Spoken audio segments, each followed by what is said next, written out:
ಹಾರೈಸ್ತಾ ಇದ್ದಾರೆ. ದೀಪ ಉರಿಸುತ್ತೇನೆ ನಾನು ಜಗದ ಕತ್ತಲೆ ಕಳೆಯುವೆನೆಂದಲ್ಲ, ದೀಪ ಉರಿಸುತ್ತೇನೆ ನಾನು ಜಗದ ಕತ್ತಲೆ ಕಳೆಯುವೆನೆಂದಲ್ಲ, ದೀಪ ಇರುವವರೆಗೆ ನನ್ನ ಮುಖ ನೀನು, ನಿನ್ನ ಮುಖ ನಾನು ನೋಡಬಹುದಲ್ಲ. ಅಮಾವಾಸ್ಯೆಯ ಕಠೋರವಾದ ಕತ್ತಲಿನಲ್ಲೂ ತುಣುಕು ದೀಪದ ಪ್ರಭೆಯೊಂದು ದಿವ್ಯಾಂಧಕಾರವನ್ನ ಹೊಡೆದೋಡಿಸಿದ ತೆರದಲ್ಲಿ ಇವತ್ತು ಜಗತ್ತಿನ ಮೂಲ ಪರಂಪರಾಗತವಾದಂತಹ ಆರಾಧನಾ ಕ್ರೀಡೆಗಳಲ್ಲಿ ಒಂದಾಗಿರುವಂತಹ ಕಂಬಳಕ್ಕೆ ಕವಿದಿರುವಂತಹ ಮೌಢ್ಯವನ್ನ ಹೊಡೆ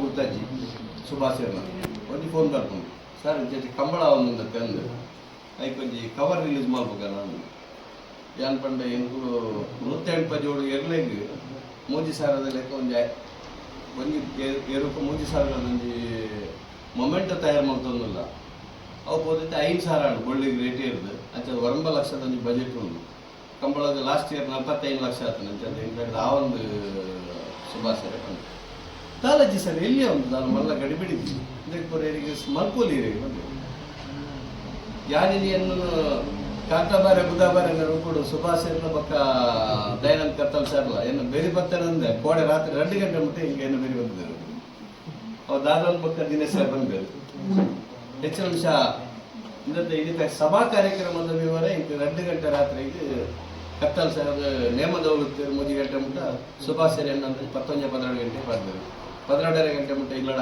ಯಕ್ಷಗಾನ ದೇವಿ ಮಾಪನೆ ಇಲ್ಲಡೆ 10 ಮುಟ್ಟ 2 ಗಂಟೆ 2:30 ಗಂಟೆಗೆ ಓದುದು ಒಂದು 50 ಜನಕ್ಕೆ ಪಾಡಿಯ ಇಂಚೆ ಇಂಚ ಪ್ರೋಟೋಕಾಲ್ ಉಂಟು ಇಂಚೆ ಇಂಚ ಸಭಾ ಕಾರ್ಯಕ್ರಮ ಉಂಟು ಕತ್ತಲ್ ಸಾರ್ ಬರ್ಲೇಕ ಅಂಚೆ ಅಣ್ಣ ಅಂತ ಬಂದ ಇಡೀ ದೇಶದ ಮಸ್ತ್ ಸರ್ಕಾರಿ ಸಂಸ್ಥೆಗಳು ಬ್ಯಾಂಕ್ ಬತ್ತು ಮಾತಾಡಬೇಕು ಅಡೆ ಪೂರ ನಮ್ಮ ಪೋಪ ಪೋಸ್ಟ್ ಆಫೀಸ್ ಪೋಸ್ಟ್ ಮೇಲೆ ಅಂಚೆ ಅಣ್ಣನ ಬಂದಿದ್ದಾರೆ ತಾನು ಎಲ್ಲಿಡ್ದಿತ್ತು ಇನ್ನ ಪಗಲ ಬರಿಗಾಲಡ್ ಒಂದು ಗ್ರಾಮಡು 10 ಕಿಲೋಮೀಟರ್ ದಿನ ತಿರುಗಿದೆ ರೀತಿಯಲ್ಲಿ ಒಂದು ಬಾಳದ ಪೋಸ್ಟ್ ಮ್ಯಾನ್ ಕುಟ್ಟಿ ಅಣ್ಣೆ ಅಂದಿತ್ತು ಪದ್ಮನಾಭ ಸನ್ನಿಧಿಯಿಂದ ಬಾಳ ಪೋಸ್ಟ್ ಮ್ಯಾನ್ ಎಲ್ಲಿ ರೇಷನ್ ಅಂಗಡಿ ಇತ್ತು ಅದು ಪೋಸ್ಟ್ ಮ್ಯಾನ್ ಆ 10 ಕಿಲೋಮೀಟರ್ ನಡಪನಾಗ ಯಾರು ಮುರಾಣಿವರೆಗೆ ಕೇಂದ್ರ ಏತಿರಿಗೆ ಏಜಿನ ಸ್ವಲ್ಪ ತ್ರಡ್ ಆರೋಗ್ಯ ಎಡ್ಡಣ್ಣು ಒಂದು ಪೋಸ್ಟ್ ಆಫೀಸ್ ಇದ್ದರಿಗೆ ರೀತಿ ಗಿಫ್ಟ್ ಅಂಚೆ ಇಲಾಖೆ ಎಂಕಲ ಕಂಪ್ಲೇಂಟ್ ಗುರುತಿಸಿ ಸಾಯಿಲ್ಲತ್ತ ಎಂಕಲ ಕೊಂಚ ಮನ್ನಡೆ ಕೊಡಲು ಮಂತ್ರಿನೇ ಎಂಕಲ ಒಂದು ಭಾರಿ ಮಂದಿ ಖುಷಿ ನೋಡಬೇಕು ಏನನ್ನು ಮೂರು ಅತಿಥಿಯಾದ ನೆಕ್ಕಿ ಮಾತಿರೆಗಳ ಧನ್ಯವಾದ ಕೃತಜ್ಞ ಕಾಂತಾಬಾರೆ ಬುಧಾಬಾರೆ ಕರುಣಿಸಿರುವ ಯೋಗ ಅಂತ ಹೇಳಿ ಆಮೇಲೆ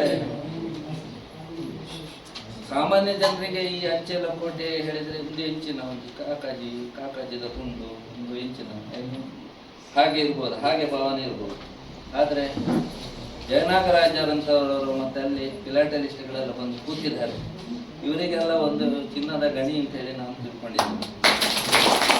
ಅದಲ್ಲದೆ ಇತಿಹಾಸ ನಮಗೆ ಈ ಕವರು ಬಿಡುಗಡೆ ಮಾಡಲಿಕ್ಕೆ ರೆಕಾರ್ಡನ್ನು ಕೇಳಿದ್ರು. ಅದೇನು ರೆಕಾರ್ಡ್ ಉಂಟು ಅವರ ಹತ್ರ, ಅದು 50 ವರ್ಷ ಆಯ್ತು ಏನು ಅಂತ ಹೇಳಿ ರೆಕಾರ್ಡ್. ಕಡೆಗೆ ನನಗೆ ನನ್ನ ತಲೆಗೆ ಬಂದದ್ದು ಗುಣಪಾಲ ಕಡಂಬರು ಅಂತೇಳಿ, ಅದು ಕಂಬಳದ ನಡೆದಾಡುವ ವಿಶ್ವಕೋಶ. ಅವರ ಹತ್ರ ಯಾರಿಗಾದರೂ ಪರಿಚಯ ಉಂಟ? ದಯಾನಂದ ಕತ್ತ ಸೀಮಾ ಮೇಡಮ್ ಬಂದು ನನ್ನ ತುಂಬ ತಲೆ ತಿಂದರು. ಏನು ಹೇಳಿದರೆ, ಇದು ಹೀಗೆ ಸರ್, ಅವರು ತುಂಬ ಅಬ್ಜೆಕ್ಷನ್ ಆಗ್ತಾ ಇದ್ದಾರೆ, ಎಂತ ಮಾಡೋದು, ಅವರು ನಾವೊಂದು ಸರ್ಟಿಫಿಕೇಟ್ ಕೊಡ್ಬೇಕಂತ. ನಾವು ಅಂದರೆ ನಮ್ಮ ಹತ್ರ ಯಾವುದೇ ದಾಖಲೆ ಇಲ್ಲದ ಸರ್ಟಿಫಿಕೇಟ್ ಕೊಟ್ಟರೆ ಮತ್ತೆ ಫಿಲಾಟಲಿಸ್ಟ್ಗಳು ನಮ್ಮನ್ನು ಕ್ವಶನ್ ಮಾಡ್ತಾರೆ, ನೀವು ಹೇಗೆ ಇದು ಮಾಡಿದ್ರಿ, ಹೇಗೆ ಕೊಟ್ರಿ ಅಂತೇಳಿ. ಯಾಕಂದರೆ ನಮಗೆ ಸಾಮಾನ್ಯ ಜನರಿಗೆ ಇದು ಗೊತ್ತಿರಲಿಕ್ಕಿಲ್ಲ. ಆದರೆ ಅವರು ತುಂಬ ಅದನ್ನು ಅಧ್ಯಯನ ಮಾಡಿ ಇದು ತಪ್ಪು ನೀವು ಕೊಟ್ಟಿರೋದು ಹಾಗೆ ಅಂತೇಳಿ ನಾಳೆ ಕ್ವಶನ್ ಮಾಡ್ತಾರೆ. ಅದಕ್ಕೆ ನಮಗೆ ರೆಕಾರ್ಡ್ ಬೇಕು. ಹಾಗೆ ಗುಣಪಾಲ ಕಡಂಬರನ್ನು ಕೂಡ ನಾನಿಲ್ಲಿ ಸ್ಮರಿಸಬೇಕಾಗ್ತದೆ. ಯಾಕಂದರೆ ಅವರು ಕಂಬಳದ ಚಟುವಟಿಕೆಯಲ್ಲಿ ಅದನ್ನು ತರಬೇತುದಾರರು.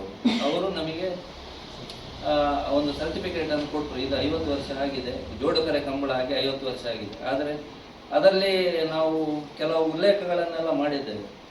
ಈಗ ಇನ್ನು ಮುಂದಕ್ಕೆ ಏನು ಹೇಳಿದರೆ, ನಮ್ಮ ಇಲಾಖೆಯಲ್ಲಿ ಇದು ಸ್ಪೆಷಲ್ ಕವರ್, ವಿಶೇಷ ಸಂಸ್ಮರಣ ಅಂಚೆ ಚೀಟಿ ಬಿಡುಗಡೆ ಮಾಡುವಂಥ ಇದಿದೆ. ಏನು ಹೇಳಿದ್ರೆ, ನೀವೀಗ 60 ವರ್ಷ ಆಗುವಾಗ ಅದು ಹೇಳಿದರೆ 2-3 ವರ್ಷ ಮೊದಲೇ ನೀವು ಅದಕ್ಕೆ ಆಕ್ಟಿವಿಟಿ ಮಾಡಬೇಕು. ಅದಕ್ಕೆ ನಿಮ್ಗೊಂದು 5-6 ಲಕ್ಷ ರೂಪಾಯಿ ಖರ್ಚಾಗ್ಬೋದು.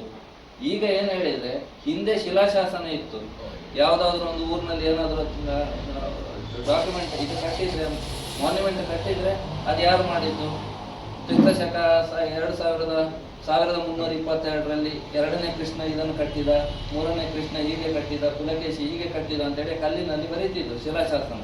ಈಗ ಶಿಲಾಶಾಸನ ಇದು ಯಾವುದು, ವಿಶೇಷ ಅಂಚೆ ಲಕೋಟೆ, ಇದು ದೆಹಲಿಯ ಮ್ಯೂಸಿಯಂನಲ್ಲಿ ಇರ್ತದೆ. ಒಂದು ಕಾಪಿ ದೆಹಲಿಯ ಮ್ಯೂಸಿಯಂನಲ್ಲಿ ಆಗಿರ್ತದೆ.